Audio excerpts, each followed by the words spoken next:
and they know by the end of the week that the biggest chunk of their focus graph should be related to that particular module. Now, some students finish their goal in a day or two, and so I just tell them, go on to something else that's green. It won't be an official goal this week, but it's an appropriate thing for you to do.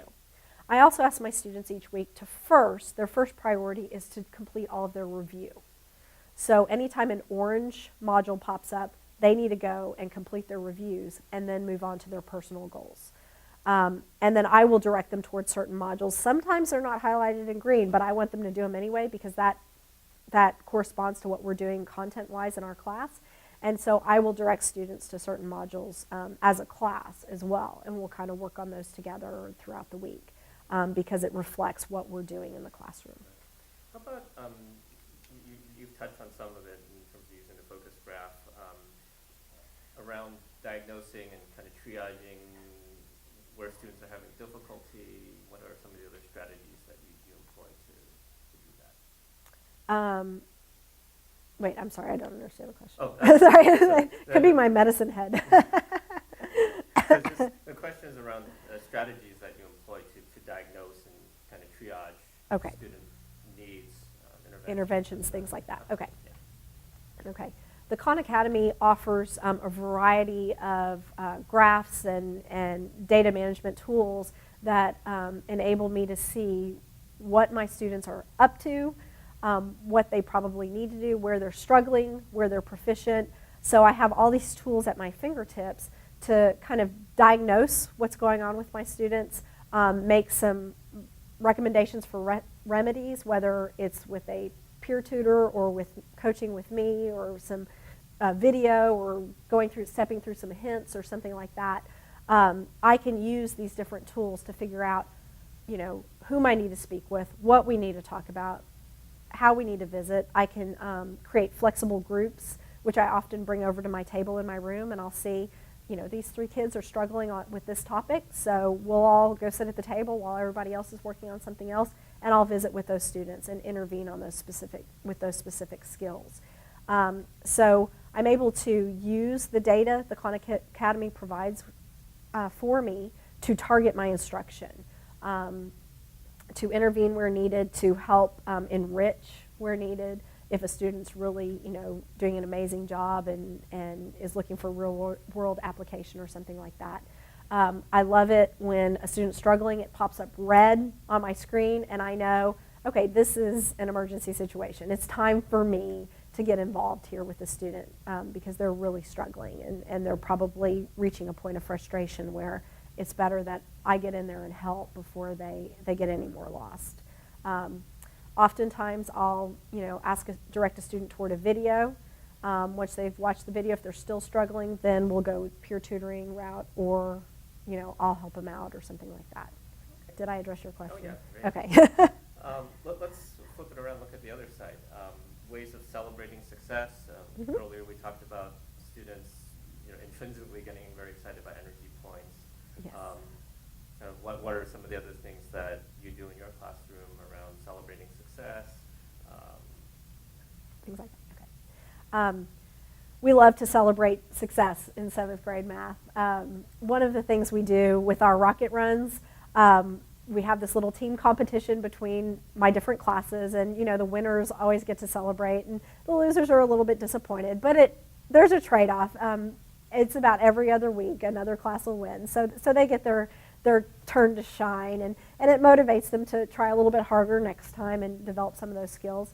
Some of the other things we do to celebrate success, at the end of a rocket run, I'll ask the kids who earned proficiency on that module, during the rocket run, or who lost proficiency, which happens sometimes, but sometimes they're able to gain it back during a rocket run, and so they're very proud. If they slip up a little bit, they'll admit it, but then they got it back, and that's even more exciting for them. I'll even ask the students, at the end of a class period or at the end of the rocket run, how many folks got a badge today? What badge did you get? Why did you get it? Who wants to share about this? Their badges or their energy points or, whatever, and we'll just share those things. I'll mostly have the students share about the badges that they earned, and I'll have them share what modules they became proficient on during that class period. And those are the 2 things that I really focus on, and they love to kind of show off and kind of relate their successes, and we'll get really excited about that, especially when it's a very difficult module. We'll all celebrate that. Or if it's one of the challenge patches, like the arithmetic challenge or the pre-algebra challenge, we do a big celebration when somebody earns that patch, because that is a very big challenge, and it's a huge accomplishment for my students to get that far. So those are the kind of some of the regular celebrations that we have in my class. Let's jump back a little bit to the small group work. Mm-hmm. How do you normally organize the small groups? Are they pairs? Are they a little bit larger? A mix of proficiency levels? What have you found to work for you? Okay. I organize, using the Khan Academy, I organize small groups differently depending on the topic at hand, the day of the week, how much time we have, my mood. There are all different ways, all different factors that I use to determine how I organize small groups. And I do like to change it up. So the kids never really know what to expect.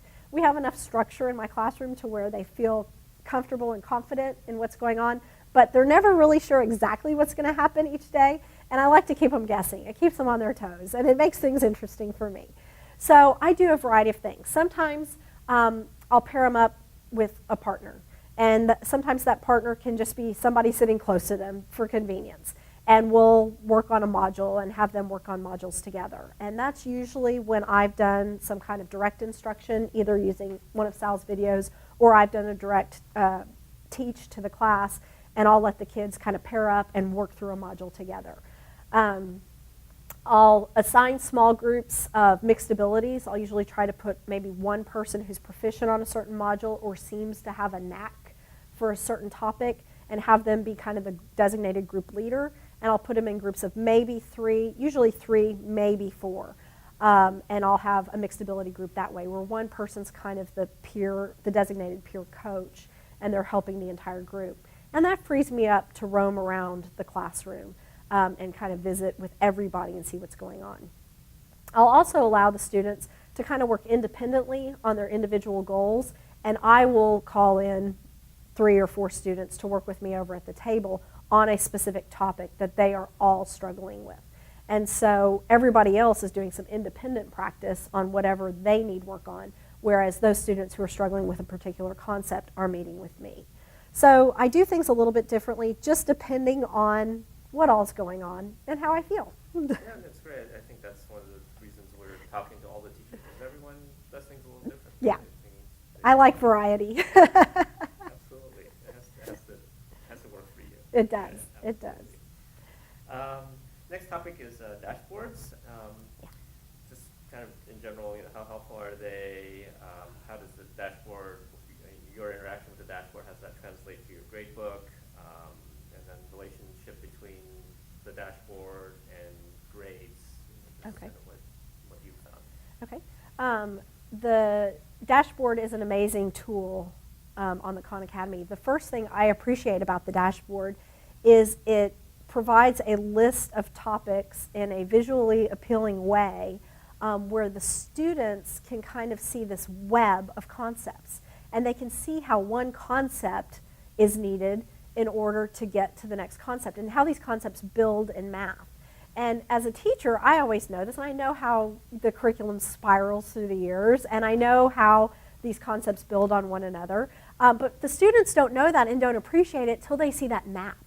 And then they see, oh, I've always wanted to learn scientific notation or significant digits or something like that.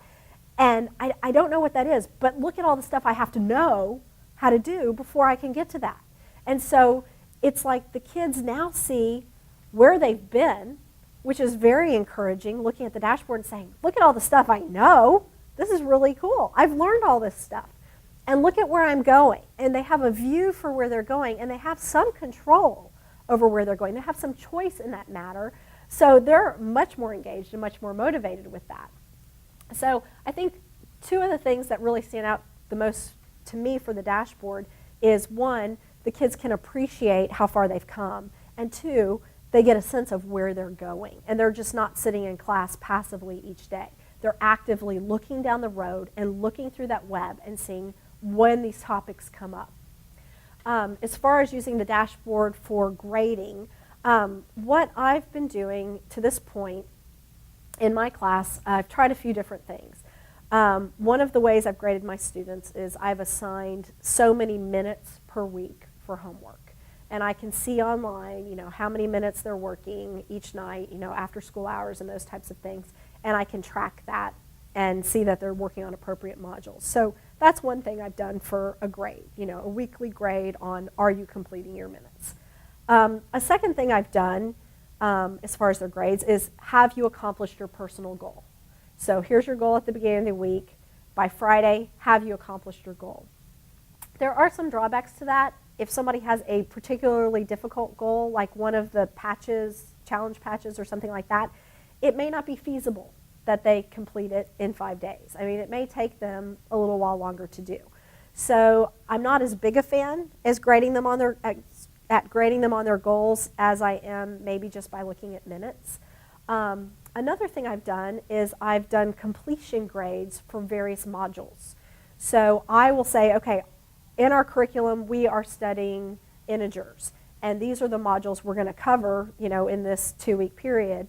And so I want all my students to become proficient on those 3 or 4 or 5 modules. And so I'll put those in the grade book. The students can see all their grades online. We use a PowerSchool program. And I just have on there exactly which modules they need to prove their proficiency in. And those, and they have until the end of that time period to do that. And as they complete it, I'll just put a completion grade in there. And that's one of the ways I've used it. So mostly, grades by minutes and participation, and then grades by completed modules. Nothing else, though. I usually draw my other grades from projects or other types of assessments, things like that.